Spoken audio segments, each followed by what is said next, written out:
desista de desistir. Desista de desistir. Nada menos do que o 100% de Deus. Amém? Quantos querem viver o 100% de Deus? Então, eu creio plenamente que nessa noite haverá na sua vida um destravar do seu potencial, um destravar da manifestação do plano de Deus na sua vida, e através, claro, da sua vida. Imagine o que é possível, imagine aquilo que é possível se você hoje destravar isso. Imagine o que será possível para você.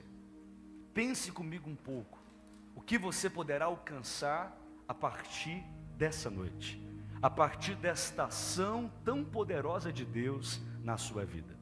A Bíblia diz em Provérbios, no capítulo de número 16, no versículo de número 3, consagre ao Senhor tudo o que você faz, e todos os seus planos, eles serão bem-sucedidos. E o que faremos hoje aqui é exatamente isso. Vamos consagrar ao Senhor a nossa vida, nossos planos, projetos, os nossos dias. E entraremos em um tempo da concretização do favor de Deus, das bênçãos de Deus, nos mínimos detalhes em nossas vidas. Não são os grandes planos que dão certo, são os pequenos detalhes. Não são os grandes planos que dão certo, são os pequenos detalhes.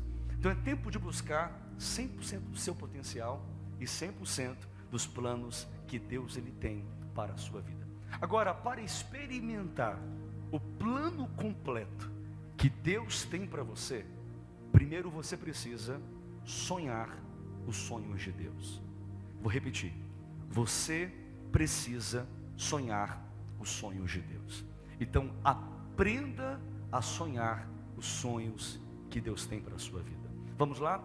Mateus capítulo 8, veja na sua Bíblia, Mateus capítulo 8, versículo de número 18, veja aí, olha o que diz. Quando Jesus, ele viu a multidão ao seu redor, deu ordens para que atravessassem para o outro lado do mar. Versículo 21, outro discípulo lhe disse, Senhor, deixa-me ir primeiro sepultar meu pai. Mas Jesus lhe disse, siga-me e deixe que os mortos sepultem os seus próprios mortos. O primeiro teste que você vê nesse texto é a renúncia. O primeiro teste é o teste da renúncia. Você está realmente disposto a renunciar aos teus sonhos para viver os sonhos de Deus? Os teus planos para viver os planos de Deus? Os teus projetos pessoais para viver os projetos que Deus ele tem para a sua vida? A verdade é que aonde existe mudança é porque primeiro existiu a renúncia. Renúncia das vontades, renúncia dos desejos, renúncia do nosso egocentrismo, renúncia daquilo que nos paralisa, daquilo que nos trava.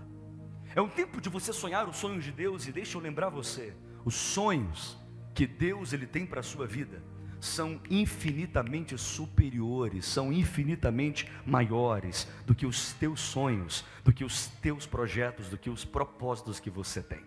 Haja vista que o propósito que Deus tem para nós vai muito mais além do que aqueles que a gente mesmo organiza, prepara para a nossa vida no decorrer dessa vida terrena. Entre os discípulos de Cristo, haviam pescadores muito experientes. E logicamente, eles sabiam muito bem sobre o mar da Galileia, sobre as regiões do mar onde havia ondas terríveis. Eles sabiam muito bem os períodos do ano que isso acontecia. Eles tinham toda essa noção, essa expertise, esse conhecimento. Mas veja o que diz a Bíblia. Quando Jesus Cristo, ele fala sobre atravessar o mar, eles são testados nos seus planos. mesmo ele sabendo sobre as épocas e as regiões das tempestades. Você por acaso já questionou os planos de Deus como se não fizesse sentido nenhum para você? Você alguma vez já questionou os projetos de Deus como se eles não fizessem o menor sentido para você? Em algum momento da sua vida você já parou para falar, cara, será se realmente isso aqui tem sentido? Será se esse tempo de vendaval, de tempestade, de luta, de provação e de pressão na minha vida tem sentido? O que Deus Ele quer me ensinar com isso? O que Deus Ele quer ministrar no meu coração nesse tempo de tempestade? Porque para onde eu olho eu vejo caos, para onde eu olho eu vejo ventania, para onde eu olho eu vejo ondas terríveis, absurdas. Será o que Deus Ele quer me ensinar? Será o que Deus Ele quer ministrar no meu coração? Será? Por que sentido? A lógica de Deus fazer com que eu possa passar ou enfrentar adversidades tão terríveis assim. Tiago capítulo 1, versículo 3 fala que a prova da fé do homem vai produzir neste homem uma poderosa perseverança ou persistência. A gente sabe que nós somos provados para sermos aprovados, mas isso é muito bonito, de forma teórica, de forma professada, mas de forma vivida é outra coisa. Quem gosta de passar por provação? Quem é que gosta de passar por tempestade, por lutas, por angústias, por provações terríveis nessa vida? Ninguém. Mas nós sabemos que o deserto é, tipologicamente, a nossa trajetória. A gente sai do Egito para entrar no deserto. Agora a gente passa pelo deserto para entrar na Canaã. Agora só tem Canaã, que Canaã fala de vitória, se a gente passar mesmo pelo deserto. É uma verdade isso. Então, para que a gente possa chegar em um lugar da manifestação de Deus, a gente tem que passar por tempestades na vida. A gente tem que passar pelo vale de Baca. A gente tem que passar pelas pressões dessa vida. Mas por que a gente passa por essas pressões? Qual é o real sentido de passar por essas terríveis provações? O que Deus Ele quer nos ensinar? Ele quer ensinar sobre dependência. Ele quer ensinar sobre confiança.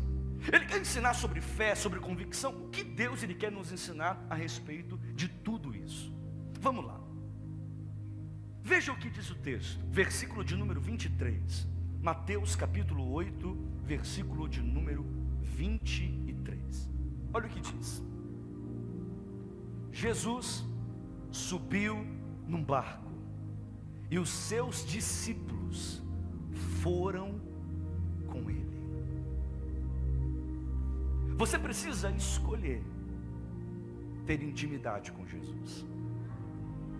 Se você quer realmente o 100% do seu potencial destravado, se você quer realmente viver 100% dos planos que Deus tem para a sua vida, você tem que escolher uma vida de intimidade com Jesus. O segundo teste aqui é a obediência.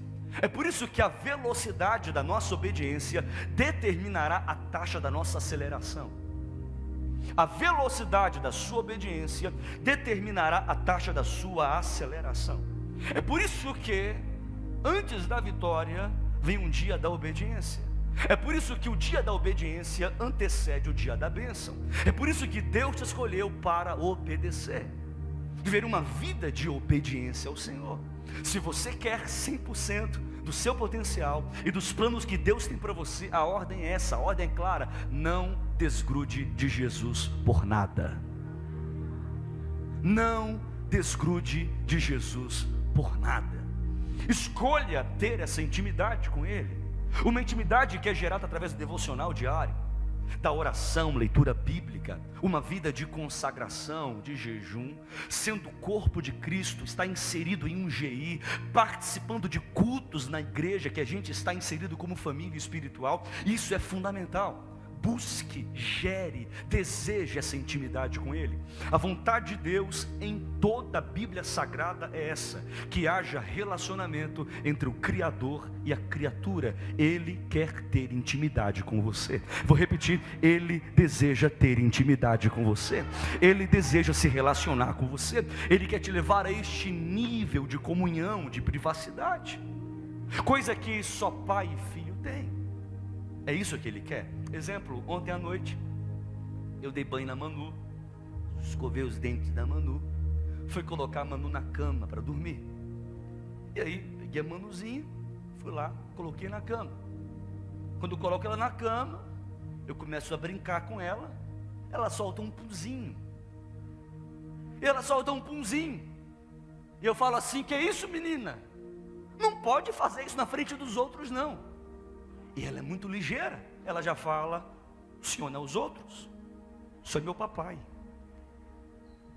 Eu escutei aquilo e falei: gente, mas é verdade. Eu não sou os outros, eu sou o papai dela.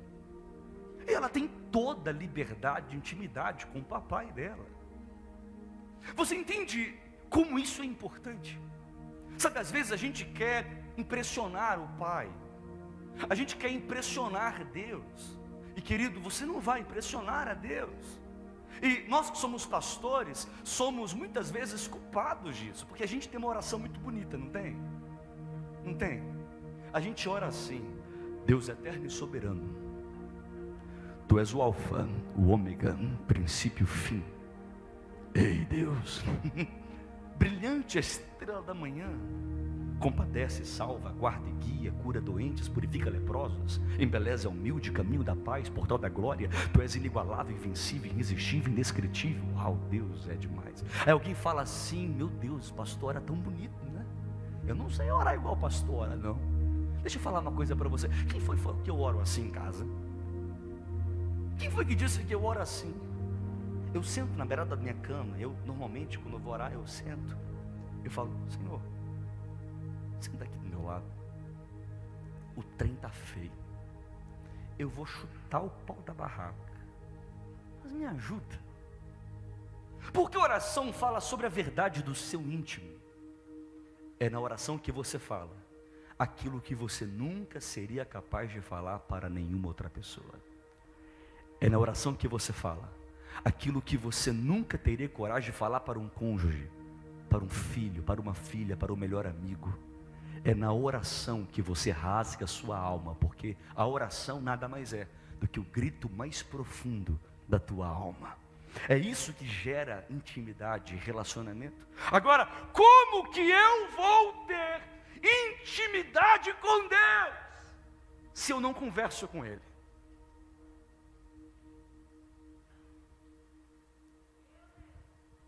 Como que eu vou ter intimidade com Deus se eu não me relaciono com Ele?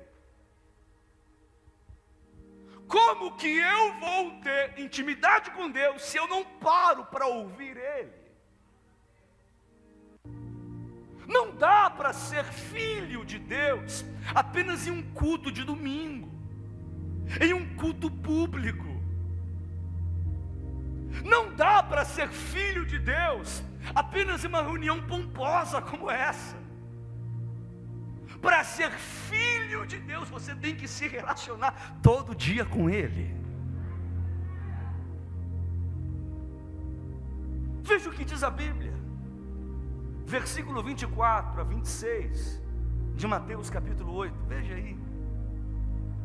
De repente, uma grande tempestade agitou o lago, de tal maneira que as ondas começaram a cobrir o barco, e Jesus estava dormindo.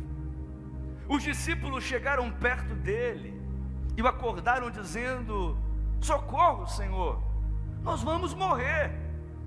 E Jesus disse-lhes: por que é que vocês são assim tão medrosos?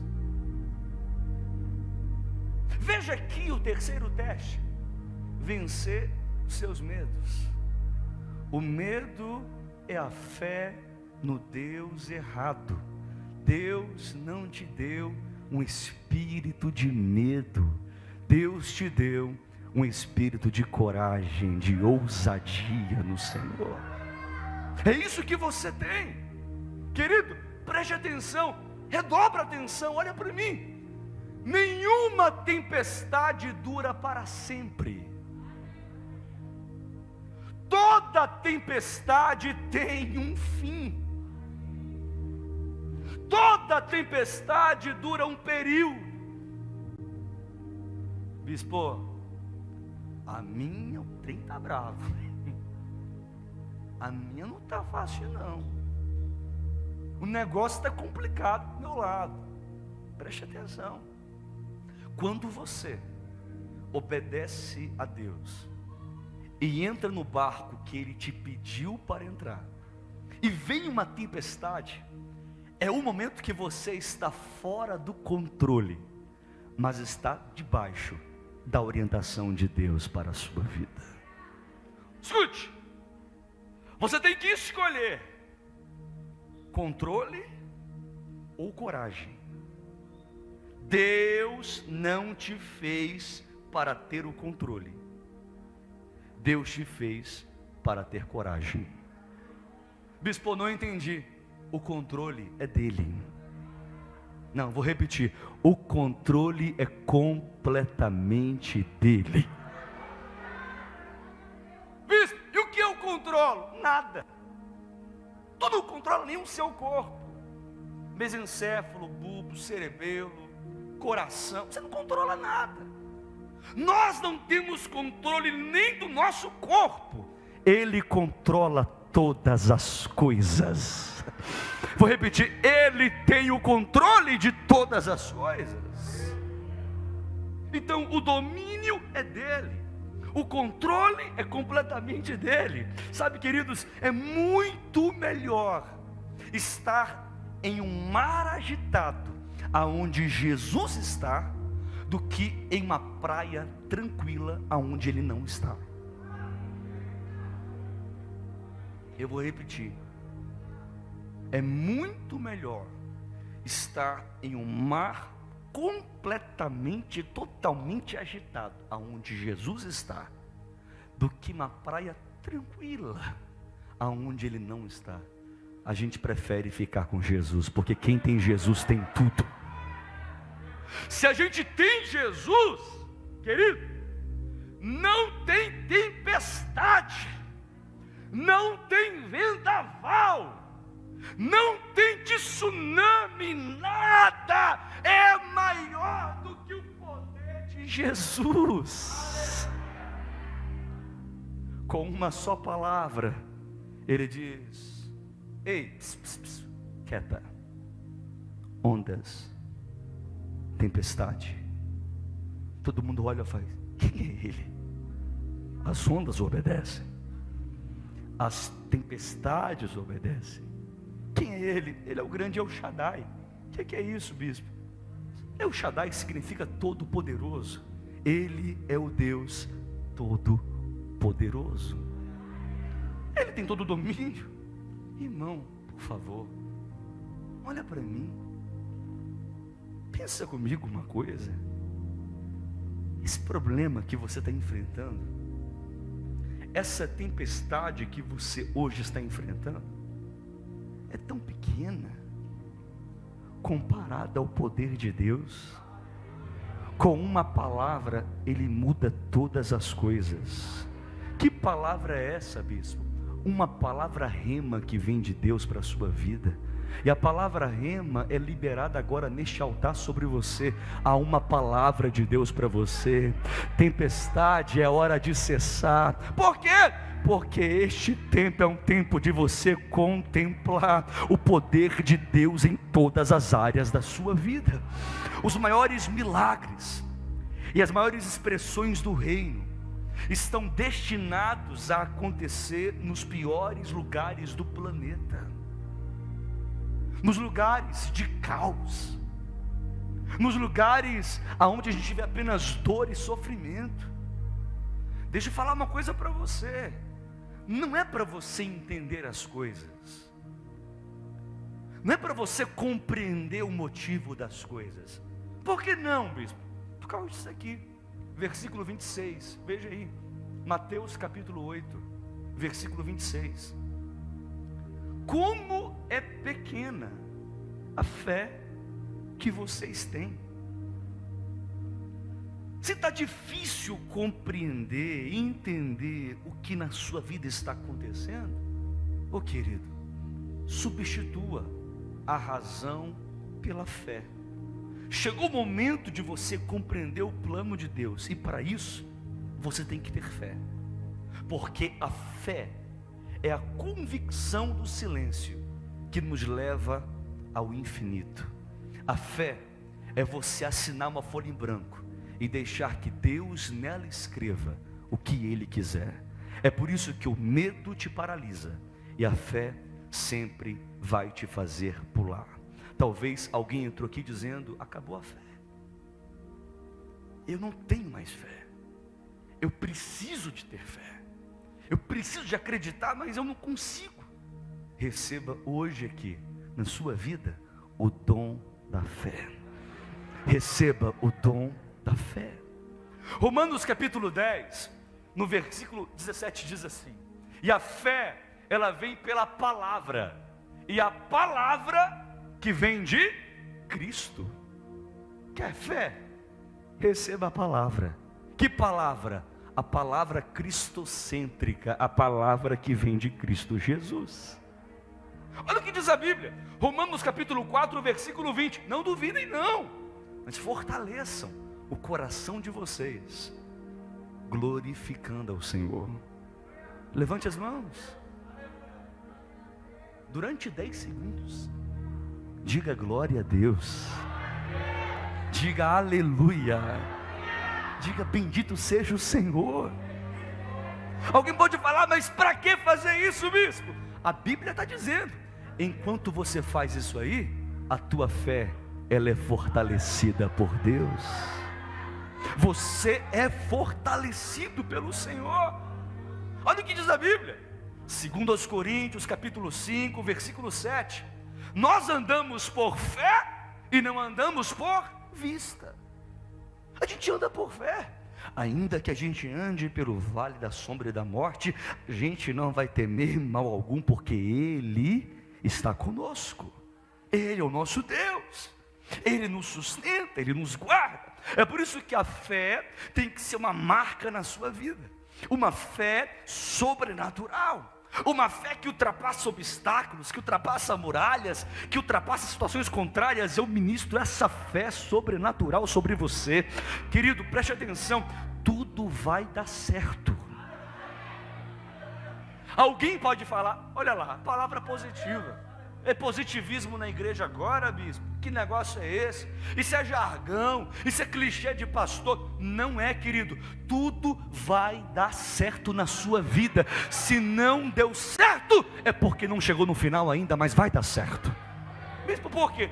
Porque você está no lugar certo, no momento certo, e principalmente contando com a pessoa certa. Já deu? Já deu? Já deu certo. Mas bispo, eu só tenho 5 pães e 2 peixes. Não importa, comece com aquilo que você tem. Já deu certo. Ai bispo, mas é difícil empreender. Sabe como é, né? É uma confusão. O Brasil é muito instável, e aí tem política no que vem, aí todo mundo está com medo. Irmão, o povo está com medo. Converse com qualquer especialista financeiro por aí, ele vai dizer para você assim: pega teu dinheiro, rapa tudo, investe fora do Brasil. Qualquer especialista vai dizer isso para você. Converse com qualquer um deles. Ei, pega teu dinheiro, tira de fundo imobiliário, tira de ações no Brasil, tira tudo, rapa tudo, investe tudo fora, porque o Brasil vai virar um caos no que vem. Estão falando por aí um monte de coisa. Não vou falar de política aqui, porque é uma coisa que a gente não entra aqui no púlpito. E ficam assim: se Lula for presidente do Brasil ano que vem, aí se prepara, porque aí ninguém vai querer investir no Brasil, aí não vai ter empresa, quem estava investindo não vai investir, e tem uma confusão. Aí se Bolsonaro ficar, vai ser um problema da economia brasileira, vai ser isso ou vai ser aquilo. Ô querido, preste atenção, eu não me movo por político, eu não me movo por aquilo que estão dizendo por aí. A gente se move por uma fé sobrenatural que vem de Deus para a gente. A gente não depende de Bolsonaro, de Lula, de ninguém. A gente depende do Deus que é chamado de Jeová Jireh, o Deus provedor. Deixa eu falar uma coisa aqui para você. O Brasil, ele só precisa de uma coisa: Diga, do quê? De Jesus. Do que mais, pastor? De uma igreja que se posicione, que se levante neste tempo para ser resposta de Deus na terra. Ah, bispo, por quê? Tu lembra de John Wesley? Bispo, quem foi esse camarada? Ele era um pregador, um ministro do evangelho. Ele era médico, deu a sua vida para o reino de Deus. E este homem, este ministro de Deus, que tinha uma palavra muito voltada para arrependimento, santificação, vida no altar, um homem cheio do Espírito Santo, ele foi um instrumento de Deus para incendiar toda a Inglaterra. A Inglaterra foi transformada. Ah, como, bispo? No quesito religioso? Não, em todos os quesitos, em todas as áreas, em todos os cenários. O país foi transformado. Existiu uma nação antes de John Wesley, depois de John Wesley. Ah, queridos, não tem nada mais que o Brasil precise do que isso, do que homens e mulheres que sejam incendiados pela glória de Deus, do que uma igreja relevante na nação, uma igreja que ultrapasse os muros, uma igreja que transcende as paredes. Eu estou pregando para essa igreja hoje. Essa igreja pode se levantar, uma igreja pode se posicionar, uma igreja pode ser instrumento de mudança, de transformação. Ah, bispo, mas eu tenho uma força pequena. Não tem não, querido. Se todo mundo na tua empresa diz que é normal colocar dinheiro debaixo do pano, se todo mundo lá na tua empresa fala, ah, não é comum, é normal fazer um negocinho aqui por fora, se todo mundo lá fala, ah, mas todo mundo é corrupto mesmo, o que tem? Que comece a partir de você a transformação, que você se posicione para falar, não, eu não vou me corromper. Bispo, por quê? Daniel capítulo 1, versículo 8. Daniel assentou no seu coração não se contaminar com a porção do manjar do rei, nem com o vinho que ele bebia. Portanto pediu ao chefe dos eunucos que lhe concedesse não se contaminar. Vindo para cá eu falava com a Cecília isso, eu falava, amor, todo mundo que olha para a nossa igreja, eu vou usar uma expressão aqui para você entender, pira. Mas eu vou falar, por que pira? Porque o pessoal olha para cá e fala, mas como esse povo conseguiu? Como? Tem gente que olha aqui e fala, mas como assim? A igreja comprou áreas, e áreas que são caríssimas, porque tudo isso aqui em volta da igreja é para prédio gabaritado. E todo mundo falava assim, mas como? Pastores, amigos meus falavam assim, mas como? A gente ganhou tudo. As igrejas que eu conheço de pastores, amigos meus, ganharam a área, a gente não ganhou nada. Agora deixa eu falar uma coisa para você. Inúmeras vezes, políticos me procuraram para falar, bispo, é só um negocinho, a gente faz, a gente ajuda, a gente faz isso, a gente faz aquilo, mas só quero um favorzinho seu. Mas o que? Não, segura, eu quero um favorzinho seu. Eu conversei com o Rodrigo, cadê o Rodrigo Freitas? Que está por aí. O Rodrigo, conversei com ele. Veio aqui um deputado, um tempo atrás, não tem muito tempo atrás, está ali atrás o Rodrigo. Eu falei, Rodrigo, ele ofereceu para mim na cara dura 500 mil reais para a nossa obra. A gente foi orar, eu fui falar com Deus, e a palavra de Deus era essa: não. Nós não temos aqui como igreja, de 6 anos de igreja, será assim até a vinda de Jesus, nenhum centavo de político, nenhum centavo desviado. O que a gente tem aqui é de ofertas e dízimos, de gente que ganha por mês 1 salário mínimo, 2 salários mínimos, gente que se doa, porque ama essa obra. Essa igreja não foi feita pelo esforço de um ou de outro, mas pelo sacrifício de todos como família espiritual. Agora escute, veja o problema. A gente não tem mais gente como Jó. Jó capítulo 1, versículo 8. E disse o Senhor a Satanás: observaste tu, meu servo Jó? Ninguém na terra é semelhante a ele. Homem sincero, reto, temente a Deus e que se desvia do mal. Cadê? Cadê? Está vindo as eleições aí, queridos. Eu não sei se a gente tem candidato aqui agora, mas a minha oração aqui é: Deus, levanta a gente séria. Porque eu vou dizer para vocês um negócio, eu vou falar de culto, está gravado. Irmão, quando o negócio é falado assim, o trem é feio, porque eu sou cobrado até a vinda de Jesus. Mas deixa vir político nessa igreja, em época de campanha, para vocês verem. Vou pegar essa toalhinha aqui, ó.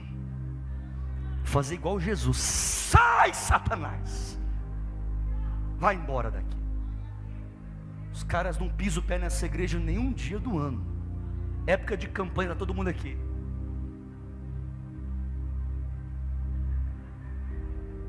Ah, vá se converter.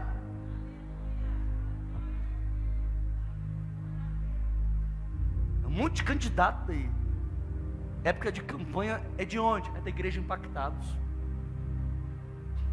É membro de onde? Eu sou membro do Impactados. É membro nada. É membro na campanha. Quero ver aqui no dia a dia de igreja. Eu estou nervoso agora aqui. Vou terminar. Marcos capítulo 5. Abra, por favor. Marcos capítulo 5.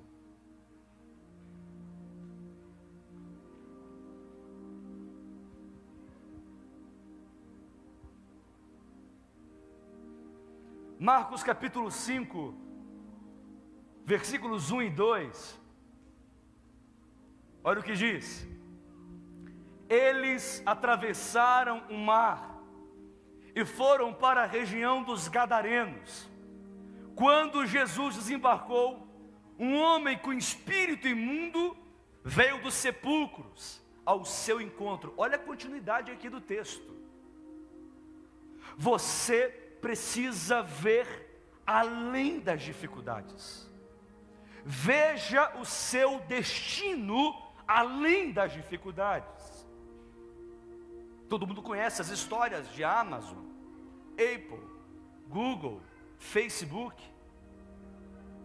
Empresas que começaram numa garagem, começaram humanamente falando, da forma mais simples possível. E o que mais tem gente dizendo assim: eu sou muito pequeno, bispo. Eu nasci em uma família pobre. Bispo, eu não sei se na minha vida vai dar certo isso não. Tu fala uns trem assim de crescer, de ser grande, de romper, mas eu não sei se para a minha vida isso funciona, porque eu sou pequeno, bispo. Meu pai era pequeno, meu avô era pequeno, meu bisavô era pequeno, todo mundo era pequeno, eu sou pequeno também. E eu vou continuar sendo pequeno porque é isso que eu sou, pequeno. Em o nome de Jesus Cristo, querido. Eu acho que um dos encargos que eu tenho como pastor é de destravar você. Sabe, existe uma plataforma aqui que está te lançando para o seu destino. Você não é pequeno. Tu não serve a um Deus minúsculo. Tu serve a um Deus grande. Tu serve a um Deus poderoso, porque, querido, a Bíblia compara você a uma águia. Tu faz parte da família dos falconizes, dos falcões, dos grandes, daqueles que são chamados de grandes pássaros, de enormes pássaros, que de uma ponta a outra, dá 3 metros, Deus te fez para ser grande. Então voe para as alturas nesse tempo. Voe para as alturas. Uma águia chega a 10.000 metros de altura em um curto espaço de tempo. Eu profetizo em nome de Jesus Cristo que você vai voar, que você vai crescer, que você vai romper em todas as áreas da sua vida. Eu não sei se você tem esse nível de revolta em você, eu não sei, mas eu estava ali dizendo: meu Deus do céu, ô Pai, me prospera. Eu estava orando ali, com as mãos para o nosso terreno, para a nossa construção agora, que já é uma realidade, dizendo: Senhor, oh Deus, me prospera, porque eu quero ser sua coluna aqui ainda mais. Será que tem alguém aqui que estava com esse sentimento no coração? Com as mãos assim, cara, eu quero fazer mais ainda. Teve alguém assim? Deixa eu ver, teve alguém assim? A gente estava ali e o pastor Pedro Emanuel foi muito oportuno nessa oração. Porque a gente estava ali e eu estava, meu Deus, eu quero fazer mais pelo teu reino. Eu quero fazer mais por essa obra. Eu quero ter condição de poder investir ainda mais nesse tempo. Se você tem isso no teu coração, escuta, tu está no caminho certinho, filho. Está no caminho certo. Ah, bispo, por quê? Porque ter dinheiro para comprar carro é coisa de menino. Ter dinheiro para comprar palácio é coisa de menino.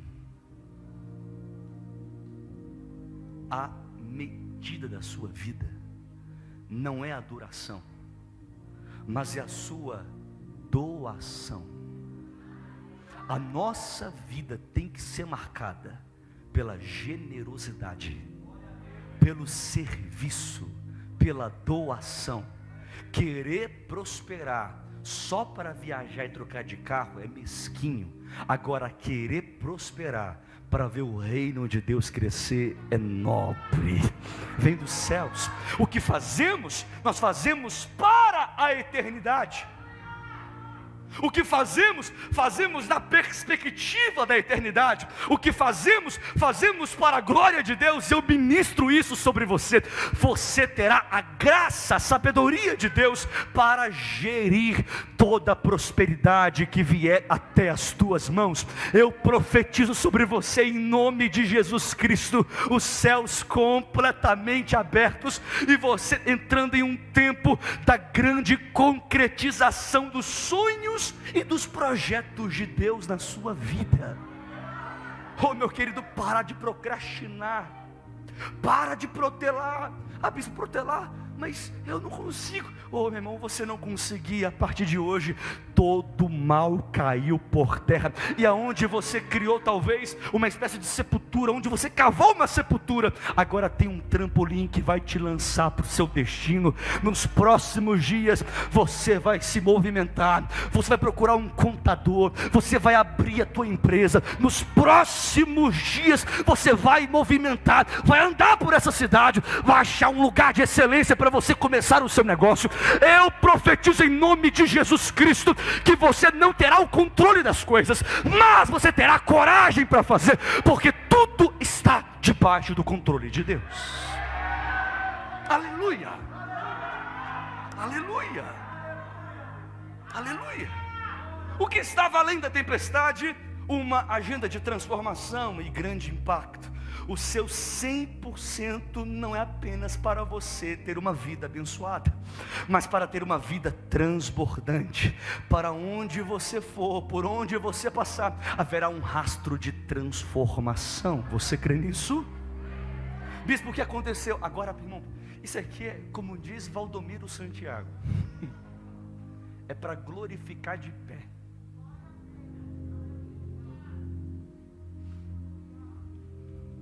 Toda a região das 10 cidades de Decápolis, toda a região das 10 cidades, além do Mar da Galileia, recebeu o grande impacto da presença de Jesus e dos seus discípulos. É o último texto que eu vou ler, Marcos 5, a partir do versículo 18. Quando Jesus estava entrando no barco, o homem que estivera endemoniado suplicava-lhe que o deixasse ir com ele. Jesus não permitiu, mas disse: vá para casa, para a sua família, e anuncie-lhes quanto o Senhor fez por você e como teve misericórdia de você. Então aquele homem se foi e começou a anunciar em Decápolis o quanto Jesus tinha feito por ele. Todos ficaram admirados.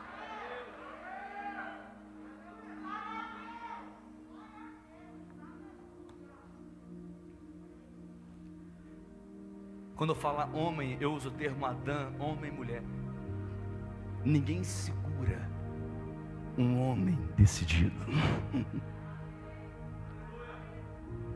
Ninguém segura um homem posicionado. Ninguém segura. Eu termino contando isso aqui. Eu, menino, eu queria ser um pregador do Evangelho. Eu queria ser um ministro do Evangelho. Desde muito novo eu queria isso. Com 7 anos eu me converti. Eu não vim de uma família cristã. Meu pai teve câncer na faringe. O câncer do meu pai se alastrou. E eu era de uma escola cristã. A gente escutava sobre Deus, mesmo que de longe, escutava sobre Deus, sobre os milagres de Jesus. Eu falava, eu quero isso para o meu pai. Cheguei numa igreja, não muito longe da minha casa. Eu tive encontro com Jesus. Eu fui por uma cura. Eu fui por um milagre.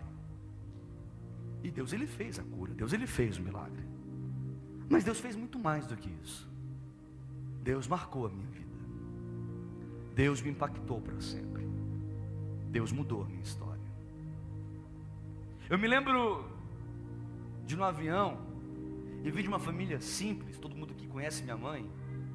Uma família humilde. Eu me lembro no quintal da minha casa. Parece piada, mas eu gritava dizendo, avião, me leva no Maranhão. Eu me lembro a primeira vez que eu vim em Goiânia. Para mim Goiânia era tipo a Disney para minha filha. Cheguei em Goiânia e falei, meu Deus do céu, que negócio é esse aqui? Estou falando sério para vocês. Eu queria ser um pregador do Evangelho. Eu falei, um dia, Deus fará coisas lindas através da minha vida. Eu me lembro na igreja que eu era muito boicotado. As pessoas riam de mim. Eu, menino, eu usava um terno, uma gravata que batia aqui. Eu me lembro da minha célula. Só tinha cadeira vazia na célula. Mas todo dia eu pregava. Todo dia. Eu era gago. Minha língua era presa. Eu tinha uma caneta debaixo da língua. Eu ficava assim na frente do espelho pregando. Eu dizia, arrependei-vos, convertei-vos.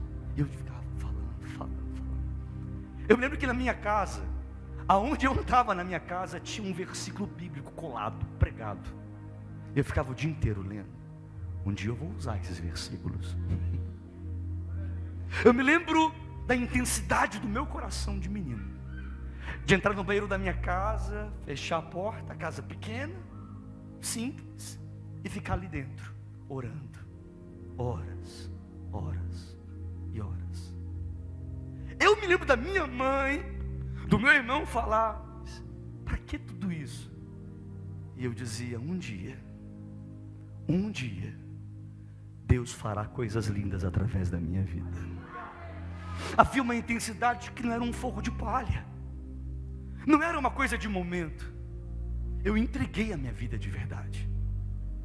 É por isso que quando é genuíno, quando é legítimo, não é por um prazo, não é por um tempo, é para sempre, é permanente. Na igreja eu escutava isso, para de sonhar, menino. As palavras eram duras para mim como garoto. Não colocavam fé em mim. Diziam para mim isso sempre, isso não vai acontecer. Pastor, não, para ser pastor primeiro, você tem muito chão pela frente. E eu sabia que tinha muito chão pela frente, claro. Mas eles me cortavam na raiz. Eu queria pregar a palavra e diziam para mim, não, tu não vai pregar. Não, você não tem conhecimento para ministrar. Não, você não tem habilidade, tu nem sabe as regras da homilética, da hermenêutica, da exegese, tu não sabe de nada. O que tu vai falar na frente para as pessoas? E eu escutava isso sempre. Até que chegou um dia de eu ter uma oportunidade para pregar fora. E eu falei para um pastor, eu falei assim, pastor, deixa eu pregar. Eu fui convidado para pregar. E ele falou para mim assim, não. Eu falei, mas pastor, não tem culto aqui na igreja, deixa eu ir, por favor, eu quero muito pregar. Eu me lembro como se fosse hoje, era uma Assembleia de Deus. Deixa eu pregar. Ele falou, não, você não vai pregar. Eu falei, tudo bem, eu vou obedecer. Claro, eu obedeci o pastor. Ele falou que não era para ir, eu não fui. Passou alguns dias, eu fui no gabinete dele. Irmãos, eu me lembro como se fosse hoje isso aqui. Como se fosse hoje isso aqui. Eu cheguei no gabinete dele e falei, pastor, por que eu não posso pregar? E ele olhou na minha cara. Disse que está sendo gravado. Olhou na minha cara. Ele sabe disso. E falou, não, tu nunca vai ser um pregador. Você não tem jeito para isso. Você não tem habilidade nenhuma para isso. E aquilo gerou em mim um desejo de ser um pregador. Aquilo para mim foi um combustível de querer crescer. Aquilo me empoderou de uma forma que eu acho que nada poderia empoderar tanto, porque eu sou particularmente movido por isso. Se alguém falar que não vai dar certo, eu falo, vai dar certo. Se a ventania vem, se o trem é contrário, eu falo, agora que o bicho vai pegar mesmo, porque parece que isso me agita, e aquilo me agitou muito no dia. Eu falei, agora vai. Passaram os anos, eu saí daquela igreja local, não saí do ministério, permaneci na mesma denominação. Alexandre está ali. Acho que o Alexandre talvez vai lembrar de alguma coisa assim. Alexandre, que faz parte da nossa igreja, Ana Maria que está aqui, faz parte da nossa igreja, são membros dessa igreja e que vão lembrar dessa história. Acho que estavam mais perto. Passaram-se os anos. Eu fui ministrar no Rio de Janeiro em uma convenção de pastores daquela denominação. Eu estava no púlpito pregando só para pastores, devia ter, 1.200 pastores no lugar. Eu termino a mensagem, aí vem um pastor. Ele anda pelo corredor. Ele vem na minha direção. Ele fala assim: tu me perdoa? Eu olho para ele e falo, por quê? Aí ele disse, porque um dia eu tentei parar você. Hoje eu sei que Deus usa quem Ele quer. Deus levanta quem Ele quer. Deus faz como Ele quer. Eu me lembro de dos meus sonhos ir pregar em Imperatriz no Maranhão. Eu me lembro de dos meus sonhos ir pregar em São Luís no Maranhão. Eu me lembro dos meus sonhos de ir pregar em Redenção no Pará. Um dia eu me vi na principal igreja de Londres pregando. Um dia eu me vi pregando em uma igreja que é a maior igreja da Europa hoje, que está lá em Paris. Um dia eu me vi pregando em países da Europa. Um dia eu me vi pregando na Ásia. Um dia eu conheci a Coreia. Um dia eu andei pela África. Um dia eu conheci o mundo. Um dia Deus me levou para mais de 40 países para pregar a palavra de Deus. Um dia Deus me fez pastor.